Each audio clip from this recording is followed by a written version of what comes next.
Donald Trump appears to have insulted recipients of the Medal of Honor. The comment was one of the first things he said when speaking at an event yesterday at his golf club in Bedminster, New Jersey, about anti-Semitism, while praising Miriam Adelson, who he awarded the Medal of Freedom back in 2018. He then argued the civilian award is better than the one that is given to soldiers. I have to say, Miriam, I watched Sheldon sitting so proud in the White House when we gave Miriam the Presidential Medal of Freedom. That's the highest award you can get as a civilian. It's the equivalent of the Congressional Medal of Honor, but civilian version. It's actually much better because everyone gets the Congressional Medal of Honor. That's soldiers. They're either in very bad shape because they've been hit so many times by bullets, or they're dead.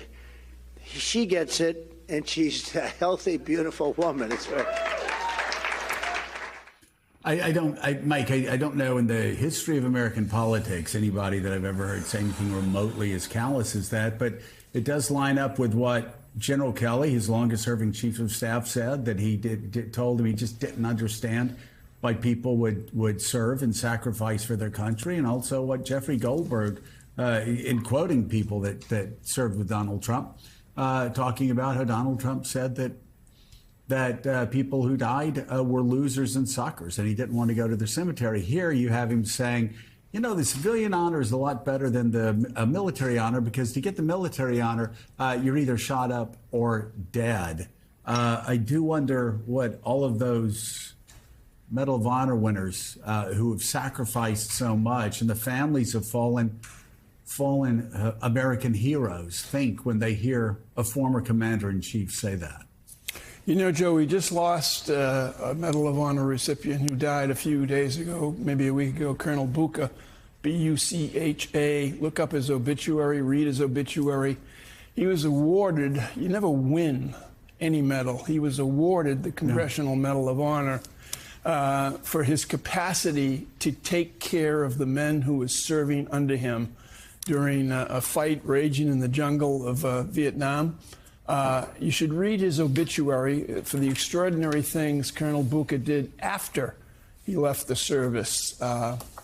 So there's that. There's also what we just witnessed, what we just heard from the former President of the United States. We've alluded to this before. He is a uniquely damaged individual, a solitary individual who cannot understand the concept of belonging to a group, whether it's a group of people, voters, or of individuals. He can't understand it. He's all about himself. He's a solo act. And Susan Glasser, you've been covering him now for probably too many years in your mind, writing about him, probably too much in your mind. But this capacity of this man to not understand others because his focus is always on himself is truly astounding to a lot of people. Yeah, Mike, you know, I really appreciate your comment there about the fallen soldier.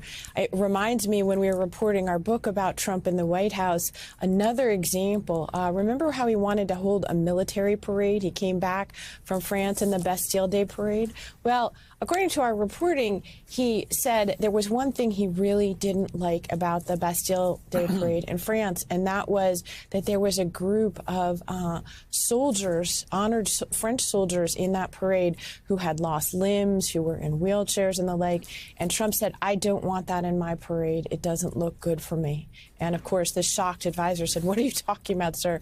Those are the most honored soldiers, those who sacrificed for their country. And Donald said, yeah, I don't want it. It doesn't look good for me. And I'm reminded of that in those comments yesterday. You know, he believes somehow that those who sacrifice for their country are not whole, are not, you know, rather than being brave, he sees them as, quote, suckers and losers. And you know, this campaign, I think, is once again casting in sharp relief the idea of Trump and the questions around his fitness for office. Trump can't stop from putting those questions squarely in front of the American voters. And especially now that Biden has dropped out, it seems to me that it's Trump himself who's making the issue of his capacity for office, his erratic personality, the issue of the campaign. You know, Donnie, we talk on this show a lot, and this week even, about the numbness to what Donald Trump says and does from the public, from the media, frankly, many times. When he said what he said about John McCain in 2015, it was viewed as totally disqualifying. It's over for him. It wasn't, it turned out. And that was one of the early warning signs that he was going to do well and survive that. But man, when he stops, for those of us who honor the service of veterans and people who are injured and die in war, for those of us who have family members whose lives were forever altered by a war that he dodged, well, you have to stop and point out again and ask people who support him, do you agree with that? Are you okay with that, the way he's talking about our veterans? Yeah, he didn't, according to Kelly, he didn't want to see, amputees on stage. He didn't throw his course. I'll tell you another thing that he said that just continues to offend me when he talks about what a good Jew is and how a Jew should vote. And first of all, I'm a proud Jew and I'm a proud Democrat, voting Democrat. And what a good Jew is about, Donald Trump, you know nothing about being selfless, about being empathetic, about doing for others. You're the antithesis of what Judaism stands for. And I'm so tired of people telling me automatically, the Republicans are good for Israel and the Democrats not. The Biden administration has let Israel prosecute this war in every single way they need to prosecute it. And Donald Trump's solution has been end it fast. That's been his solution. And Kamala Harris has come out and said that Israel needs to defend itself. They need to go after terrorists. Yes, she said they need to do it in a humane way, and she's been concerned about humanitarian efforts. As a Jew, I'm okay with that. So I'm tired of this head fake about Republicans are better for the Jews than the Democrats. It's just not true. Well, Susan, you have a new piece online this morning for The New Yorker entitled Kamala Harris's Best Campaign Surrogate is Donald Trump. And in it, you write in part, quote, practically every time Donald Trump has opened his mouth since Joe Biden stepped aside, the ex-president has made the case for his own manifest unfitness for office. What better assistance could Kamala Harris ask for? Consider just the past few days.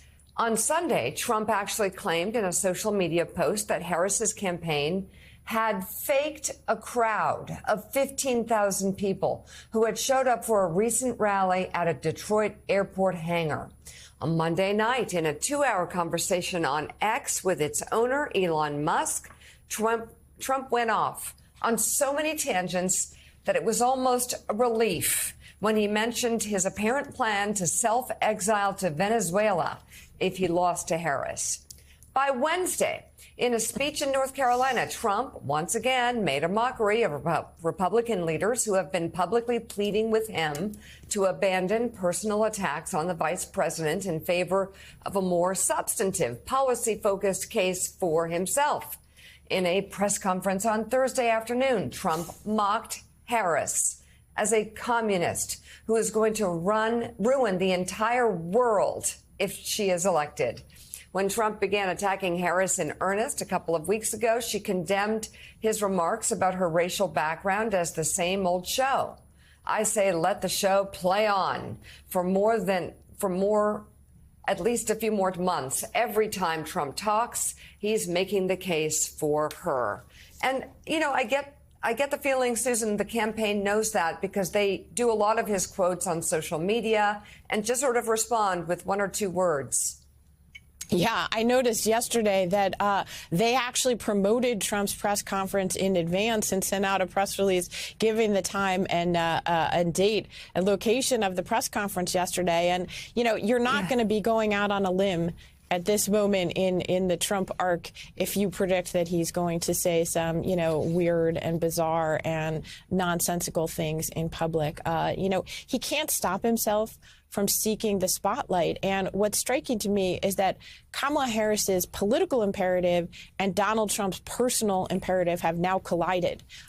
He has a personal need to constantly be in the subject, to change the story if it's ever about his opponent. And she has a need for this election to be about Donald Trump and his fitness for office and not about herself. And I think that it's those two things that are converging right now in this remarkable campaign. You know, Donnie, I just wanted to check this to make sure. You know, Donald Trump goes around and he does say that if you're a Jew and you don't vote for him, you're a bad Jew. I just went back and I checked the numbers after your statement. In 2020, 77% of the Jewish vote voted for Joe Biden. Only 21% voted for Donald Trump. And even in the run-up to the 2024 election, when Joe Biden was the candidate, 72% of Jewish voters said they were going to vote for Joe Biden, and only 22% for Donald Trump. So all we hear, and we always hear it in the media, and we hear it about how, you know, Donald Trump is going to win a huge number of black voters. He's going to win a huge number of Jewish voters because he moved the embassy to Jerusalem. He's going to win this. He's going to win that. It just never pans out. I mean, you know, Kamala Harris is going to, I would be surprised if she didn't get 74%, 75% of the Jewish vote this year. I'd be very surprised if that weren't the case in the years to come as well. I couldn't agree with you. I'm glad you brought those stats. 3/4 of Jews vote Democrat, have voted Democrat. So he's saying 3/4 of Jews in America